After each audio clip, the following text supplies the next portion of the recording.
جب ہم فقہ کی کتابیں کھول کے پڑھتے ہیں تو وہاں پر وضو کا جو طریقہ مثلا بیان کیا گیا ہے، اس میں ایک روایت ہے مغیرہ بن شعبہ کی، وہ بتاتے ہیں کہ رسول اللہ صلی اللہ علیہ وسلم نے کتنے سر کا مسح کیا یا مزمزہ کیا، کلی کی یا داڑھی کے اندر جو ہے وہ انگلیوں سے اس کو اب وضو کا حکم ہمارے سامنے ہے، اس میں تو صرف چہرہ دھونا ہے، ہاتھ دھونے ہیں کونیوں تک، اور پاؤں دھونے اور سر کا مسح کرنا ہے۔ اب کلی کرنا اور یہ جو انگلیوں سے آپ داڑھی کے اندر وہ کرتے ہیں، تو یہ تو وضو میں نہیں بیان ہوا، یہ تو پھر روایتوں میں ایک الگ انڈیپینڈنٹ چیز بیان ہو گئی۔ یہ اسوہ حسنہ ہی ہے، یعنی بات یہ ہے کہ آپ کو بالاجمال یہ بتا دیا گیا کہ وضو میں آپ نے ان اعضاء کو اس ترتیب سے دھونا ہے۔ ٹھیک، اب سارے لوگ اس پر عمل کر رہے ہیں۔ صحیح، میری بھی یہ خواہش ہوگی، آپ کی یہ بھی خواہش ہوگی کہ یہ جو سنت جاری کر دی گئی ہے کہ ہم نے اس طرح سے وضو کر کے نماز پڑھنی ہے، تو اگر یہ موقع مل گیا، یہ سعادت نصیب ہو گئی کہ ہم حضور کو وضو کرتے ہوئے دیکھیں، تو ظاہر ہے کہ جس طریقے سے آپ وضو کریں گے، آپ اپنے چہرے کو دھوتے تھے، چہرے مبارک کے اوپر داڑھی بھی ہے، تو کیسے پانی اس میں بہاتے تھے، اس کے اندر کیسے خلال کرتے تھے؟ کیا صرف پانی بہا لیتے تھے؟ کیا یہ کوشش کرتے تھے کہ پانی اس کے اندر بھی جائے؟ تو یہ کچھ بھی نہیں ہے۔ یہ چہرے کو دھونے کی اصل میں وہ کیفیت ہے جو رسالت مآب صلی اللہ علیہ وسلم کے عمل سے ہمارے سامنے آ رہی ہے۔ یہ چیزیں ہیں جن سب چیزوں کو ہم وہیں سے اخذ کرتے ہیں اور یہ بتاتے ہیں، لیکن اس میں کیا کوئی نیا حکم دیا جا رہا ہے؟ نہیں، پہلے سے موجود ایک حکم پر کس شان کے ساتھ، کس خوبصورتی کے ساتھ، کس اچھے طریقے سے عمل کرنا ہے، یہ اس کی تصویر سامنے آ رہی ہے۔ یہ چیز اس میں بھی ہے، یعنی جب آپ سے یہ کہا گیا ہے کہ آپ منہ دھوئیں، وضو کریں، تو اس کا مطلب کیا؟ اس کا مطلب یہ ہے کہ آپ نے در حقیقت پورے چہرے کو صاف کرنا ہے، تو آدمی کا منہ بھی کھلتا ہے، تو رسالت مآب صلی اللہ علیہ وسلم کلی بھی کرتے تھے، اسی طریقے سے کانوں میں بھی اسی طریقے سے آپ ایک طرح کا مسح کر لیتے تھے، اسی طرح گردن کے پیچھے بھی۔ تو یہ ساری جتنی چیز ہے وہ اصل میں چہرے کو آپ نے دھونا ہے یا سر کا مسح کرنا ہے۔ دو باتیں ہیں نا چہرے کے بارے میں جو کہی گئی ہیں، ایک سر کے بارے میں کہی گئی، ایک چہرے کے بارے میں۔ تو سر کے ساتھ کن کن چیزوں کو مزید مسح کا حصہ بنا دینا ہے اور چہرے کے ساتھ کیا کیا مزید صفائی کرنی ہے، یہ سب چیزیں آپ کو گویا رسالت مآب صلی اللہ علیہ وسلم کے نمونے سے معلوم ہو گئی۔ لیکن ہر فقیہ آپ سے یہ کہے گا، ہر دین کو سمجھنے والا یہ بتائے گا کہ اگر ان چیزوں کو آپ ایسے نہیں کرتے تو آپ رسالت مآب صلی اللہ علیہ وسلم کے اسوہ حسنہ سے تو محروم ہوں گے، لیکن وضو ہو جائے گا۔ جی، وضو ہو جائے گا۔ تو یہ وضو ہو جائے گا کس بنیاد پر کہا جا رہا ہے کہ ایک حکم جو اجمال میں دیا گیا تھا اس پر عمل ہو جائے گا، لیکن اس کا بہترین نمونہ کیا ہے؟ وہی جو رسول اللہ صلی اللہ علیہ وسلم نے پیش کر دیا۔ تو اس کے لیے صحیح لفظ جو ہے وہ اسوہ حسنہ ہے، یعنی کسی دین کے حکم پر عمل کرنے کا بہترین نمونہ جو رسالت مآب صلی اللہ علیہ وسلم نے پیش فرمایا اور دیکھنے والوں نے اس کو بیان کر دیا۔ تو دونوں لفظوں پہ غور کیجئے، تفہیم، وضاحت ہوگی۔ بعض اوقات آپ دیکھتے ہیں کہ قرآن مجید کی ایک آیت ہوتی ہے 5 لفظوں کی، ایک تفسیر کرنے والا اس کے اوپر ایک پورا پیراگراف لکھ دیتا ہے، جی، چند صفحے لکھ دیتا ہے۔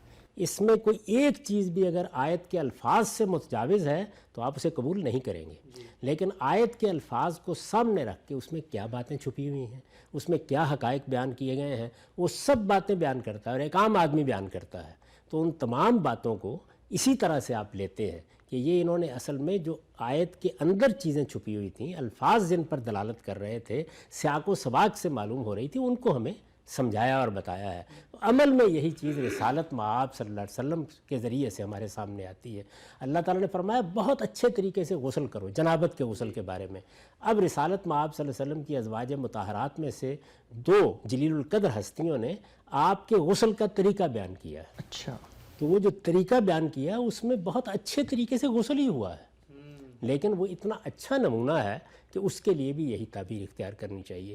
تو اصل میں یہاں صورتحال یہ نہیں ہے کہ رسالت مآب صلی اللہ علیہ وسلم کے طریقے کی جو بات بیان کی جا رہی ہے اسے آپ کہیں نکال کے باہر ڈال رہے ہیں، نہیں، اس میں لفظ تبدیل کر رہے ہیں تاکہ دونوں چیزوں کا الگ الگ وجود معلوم ہو جائے، جی، یہ طے ہو جائے کہ اصل چیز کیا تھی اور اس پر عمل کا نمونہ کیا تھا۔ ٹھیک۔ اچھا ہم صاحب یہاں پر ایک ضمن میں سوال کرنا چاہتا ہوں، ضمناً وہ یہ ہے کہ یہ فرق دین میں کیوں کیا گیا؟ یعنی وضو میں 4 چیزیں بتا دی گئیں، لیکن رسالت مآب صلی اللہ علیہ وسلم جب اس پر عمل کر رہے ہیں تو اس میں ایک اہتمام کا پہلو ہے، اس میں ایک ٹھہراؤ کا پہلو ہے، اس میں تھوڑی ڈیٹیلز ہیں، مزید اضافی وہ کام کر رہے ہیں اور اس کو خوبصورتی کے ساتھ ادا کر رہے ہیں، خوبی کے ساتھ ادا کر رہے ہیں۔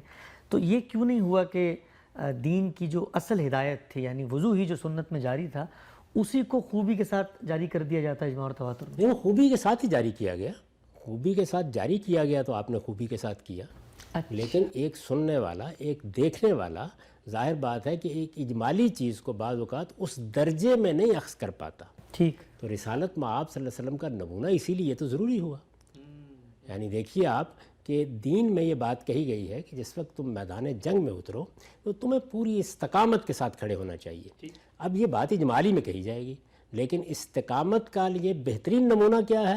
رسالت مآب صلی اللہ علیہ وسلم کی ذات والا صفات. تو قرآن مجید سورہ احزاب میں کہتا ہے کہ جب کلیجے منہ کو آ رہے تھے اور اس وقت احزاب میں یہ نازک صورتحال پیدا ہو گئی تو محمد الرسول اللہ کی ذات میں تمہارے لیے بہترین نمونہ تھا.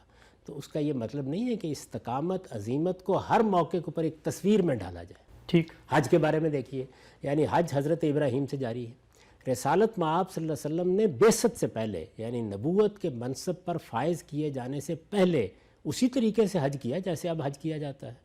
اس حج کی تفصیلات تاریخ میں نقل ہوئی ہیں جو آپ نے کیا. لیکن جس وقت آپ آخری حج کے لیے گئے تو اب صحابہ کرام اس حج میں ایک ایک چیز کی تفصیل بیان کرتے ہیں. ٹھیک. یعنی آپ نے کنکر کیسے مارے، آپ نے طواف کیسے کیا، آپ نے عرفات میں دعا کیسے کی، یہ جو کچھ ہے یہ اصل میں بیان نہیں کیا جائے گا قانون بیان کرتے وقت. قانون ہمیشہ اپنی اجمالی شکل میں ہوگا اور اسے رائج کر دیا جائے گا، لیکن اس قانون پر اس کی روح کے مطابق عمل کرنے کا نمونہ آپ کے سامنے آئے گا. میں نے آپ کو اسی لیے مثال کے طور پر کہا کہ اس وقت کیا ہمارے عامی اور ہمارے علماء میں حج کے حکم کے بارے میں کوئی فرق ہے؟ وہ تو سب کو دے دیا گیا ہے، لیکن ایک عالم جو دین کو جانتا ہے سمجھتا ہے وہ حج پر جب جائے گا تو کس طرح اس کی روح کو اور حکم کی اصل کو پیش نظر رکھ کے تمام بدعتوں سے بچ کے حج کرے گا. اس کو دیکھنے کے لیے آپ یہ اہتمام کرتے ہیں کہ چلیں جی ہمارا ایک قافلہ جا رہا ہے، اس میں کسی عالم کو بھی ہونا چاہیے. تو یہاں کوئی نئی بات آج نہیں ہو رہی، یہی دنیا میں طریقہ ہے تمام چیزوں کا. یعنی یہ طریقہ ہو ہی نہیں سکتا کہ آپ ایک ایک شخص کو کسی چیز کی بالکل آخری صورت میں تصویر دکھا دیں. ٹھیک. ٹھیک. وہ ایسے ہی عمل میں ڈھلتی ہے. یعنی پہلے آپ بالاجمال ایک چیز کو جاری کر دیتے ہیں، اس کے بعد اس کی تفصیلات جب سامنے آتی ہیں، تفصیلات یعنی وہی چیز گویا اپنے تمام پہلوؤں کے ساتھ نمایاں ہونی شروع ہوتی ہے. وہ ہمیشہ کسی بڑی شخصیت کے عمل ہی میں ڈھل کے ظاہر ہوتی ہے. اس وقت بھی ایسے ہی ہوتا ہے. یعنی ہم اس کی بہترین صورتیں آج بھی اپنے جلیل القدر اہل علم سے صالحین سے سیکھتے ہیں، لیکن ان میں کوئی چیز بھی اصل حکم سے آگے نہیں بڑھ سکتی. وہ ان لفظوں کے اندر موجود ہوتی ہے، وہ اس حکم کا مضمر ہوتی ہے، وہ اس میں چھپی ہوئی ہوتی ہے جس کو وہ نکال کے باہر نکال دیتے ہیں. ٹھیک. آپ سے بڑی اچھی آپ نے بات کی. ایک مثال میرے ذہن میں آئی، آپ اصلاح کیجئے گا اگر یہ اس درست موقع پہ درست مثال ہے. ہم یہ دیکھتے ہیں کہ ہمارے جو بانی تھے قائد اعظم محمد علی جناح، ان کی بہت زیادہ مثالیں ہمارے سامنے آتی ہیں اصول پسندی کی اور سرکاری وسائل کو خرچ کرنے کے حوالے سے. اب اصل میں تو یہ قانون ہے کہ جو سرکاری وسائل ہیں وہ سرکاری کاموں کے لیے ہی استعمال ہونے چاہیے، لیکن جب قائد اعظم نے اس پر عمل کیا تو اب ان کو اگر کوئی ایسی بات معلوم ہوتی ہے کہ کوئی باورچی ان کے لیے لایا گیا اور اس کا خزانہ اس کے اخراجات سرکاری خزانے سے ادا کیے گئے تو انہوں نے منع فرما دیا. تو گویا یہ کوئی نیا کام نہیں کیا بلکہ وہ جو قاعدہ قانون موجود تھا اس میں خوبی سے عمل کر دیا. یعنی یہ بتایا، اس میں ان کی مثال اس لیے دی جاتی ہے کہ دیکھو اس ملک کا بانی قانون کے معاملے میں اس درجے محتاط تھا. اب فرض کر لیجئے کہ ایک دوسرا آدمی ہے، عامی ہے، میری طرح کا، آپ کی طرح کا. ایک عامی یہ کہتا ہے کہ اس سے کیا فرق پڑتا ہے، ایک باورچی آ گیا تو یہ چیز ہے. یعنی اصل میں تقاضا کیا تھا؟ تقاضا وہی تھا جس پر قائد اعظم نے عمل کیا. لیکن عام آدمی بعض اوقات اپنی سستی کی وجہ سے، غفلت کی وجہ سے، کم فہمی کی وجہ سے ان تقاضوں کو ملحوظ نہیں رکھ پاتا. تو رسالت مآب صلی اللہ علیہ وسلم جب دین پر عمل کریں گے، اپنے ہی دیے ہوئے دین پر، اپنی ہی رائج کی ہوئی سنت پر عمل کریں گے تو ہمارے سامنے ایک بہترین تصویر آئے گی. اور یہ جس طرح سے بڑے لیڈروں کے ذریعے سے جو ان کا اسوہ سامنے آتا ہے تو قومیں ہمیشہ اس کو سامنے رکھتی رہتی ہیں، بیان کرتی رہتی ہیں. ظاہر ہے کہ پورے دین کی آخری حجت کون ہے؟ محمد الرسول اللہ صلی اللہ علیہ وسلم. تو اس لیے جب بھی دین زیر بحث آئے گا اس میں پہلے دین بتایا جائے گا. وہ کہاں سے بتایا جائے گا؟ قرآن سے اور سنت سے. وہ اسٹیبلش دین ہوگا، وہ ہر نزاع سے پاک ہوگا، اس میں کوئی اختلاف نہیں ہوگا.